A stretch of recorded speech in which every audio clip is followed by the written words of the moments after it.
ऐसे ही डरावनी कहानियां सुनने के लिए हमारे चैनल को सब्सक्राइब करें और लाइक करें।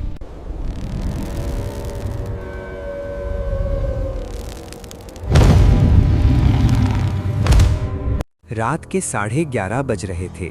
समीर अपनी पुरानी एसयूवी को उत्तराखंड के घने पहाड़ों के बीच दौड़ा रहा था। सन्नाटा इतना गहरा था कि गाड़ी के टायरों की आवाज़ भी उसे डरा रही थी। उसकी पत्नी अंजलि बगल वाली सीट पर सो रही थी। वे अपने दोस्त की शादी से लौट रहे थे, लेकिन गूगल मैप्स ने उन्हें एक ऐसे शॉर्टकट पर डाल दिया था जहां मील के पत्थर भी नजर नहीं आ रहे थे। अचानक एक जोर का झटका लगा और गाड़ी रुक गई। इंजन से धुआं निकलने लगा। क्या हुआ समीर? पता नहीं, शायद ओवरहीट हो गई है। समीर ने झुंझलाते हुए कहा। उसने बाहर कदम रखा। बर्फीली हवा ने उसके शरीर में कंपकंपी पैदा कर दी। दूर दूर तक कोई रोशनी नहीं थी, सिवाय एक पुराने 2 मंजिला लकड़ी के बंगले के, जो सड़क से थोड़ी ऊंचाई पर स्थित था। मजबूरी में वे उस बंगले की ओर बढ़े। लोहे का भारी दरवाजा बिना छुए ही चरमराहट के साथ खुल गया। आंगन में सूखी पत्तियों का ढेर था। समीर ने दरवाजे पर दस्तक दी। कुछ देर बाद एक बूढ़ा आदमी लालटेन लेकर बाहर आया। उसके चेहरे पर इतनी झुर्रियां थीं जैसे वो सदियों पुराना हो। अंदर आ जाओ, बूढ़े ने बिना पूछे ही कहा। इस जंगल में रातें बहुत लंबी होती हैं। अंदर का नजारा अजीब था। दीवारें काली पड़ चुकी थी और हर कोने में पुरानी घड़ियां टंगी थीं। अजीब बात यह थी कि सारी घड़ियां रुकी हुई थीं, ठीक 12:05 पर। बूढ़े ने उन्हें ऊपरी मंजिल का एक कमरा दिया और चेतावनी दी।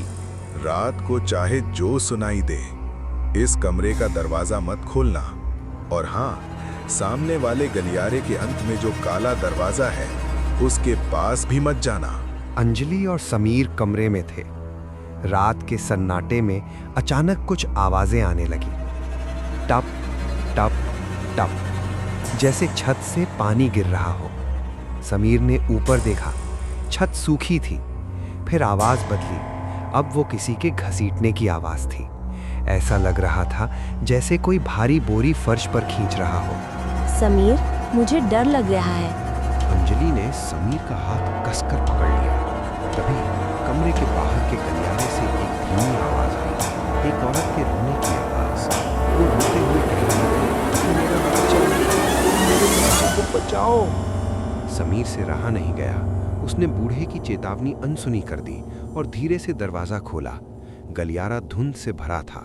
उसने देखा कि गलियारे के अंत में वही काला दरवाजा आधा खुला हुआ था। उसमें से एक नीली रोशनी बाहर आ रही थी। समीर सम्मोहित होकर उस दरवाजे की ओर बढ़ने लगा। अंजलि उसे पीछे से रोकती रही, लेकिन समीर पर जैसे किसी ने जादू कर दिया था। जैसे ही उसने उस कमरे के अंदर झांका, उसका खून जम गया। कमरे के बीचों बीच वही बूढ़ा आदमी बैठा था, लेकिन अब उसका चेहरा बदला हुआ था।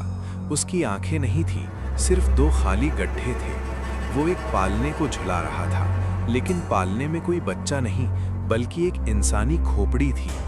दीवारों पर खून से लिखा था, समय कभी नहीं रुकता, सिर्फ रूहें रुक जाती हैं। अचानक बूढ़े ने अपनी गर्दन 180 डिग्री घुमाई और समीर की ओर देखा। तुमने दरवाजा खोल दिया, अब तुम हमारे समय का हिस्सा बनोगे। पूरा घर हिलने लगा। रुकी हुई घड़ियां एक साथ चलने लगीं। टिक टिक टिक। आवाज इतनी तेज थी कि समीर के कान फटने लगे। अंजलि चिल्लाई, समीर, भागो। वे नीचे की ओर भागे, लेकिन सीढ़ियां खत्म ही नहीं हो रही थीं। वे जिस भी दरवाजे को खोलते, वापस उसी काले दरवाजे वाले गलियारे में पहुंच जाते। ये एक टाइम लूप था। समीर ने गौर किया कि हर बार जब वे उस बूढ़े के पास से गुजरते, समीर की उम्र बढ़ती जा रही थी। उसके बाल सफेद हो रहे थे, उसके हाथ कांपने लगे थे। अंजलि, ये घर हमारी जिंदगी सो खा है। समीर ने चीखते हुए कहा। उसने अपनी जेब से माचिस निकाली। अगर ये घर नहीं रहेगा तो ये कैद भी नहीं रहेगी। उसने पास के पुराने पर्दों में आग लगा दी। लकड़ी का घर होने के कारण आग बिजली की तरह फैली। धुएं और आग के बीच उन्हें मुख्य दरवाजा दिखा। वे पूरी ताकत से बाहर की ओर कूदे। जैसे ही वे जमीन पर गिरे, एक जोरदार धमाका हुआ और पूरा बंगला गायब हो गया।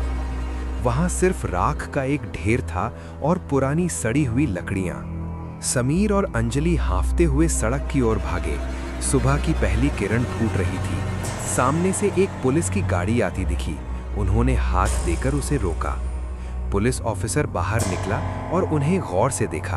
आप लोग यहाँ क्या कर रहे हैं? यहाँ तो 50 साल पहले एक आग लगी थी जिसमें एक पूरा परिवार जिंदा जल गया था।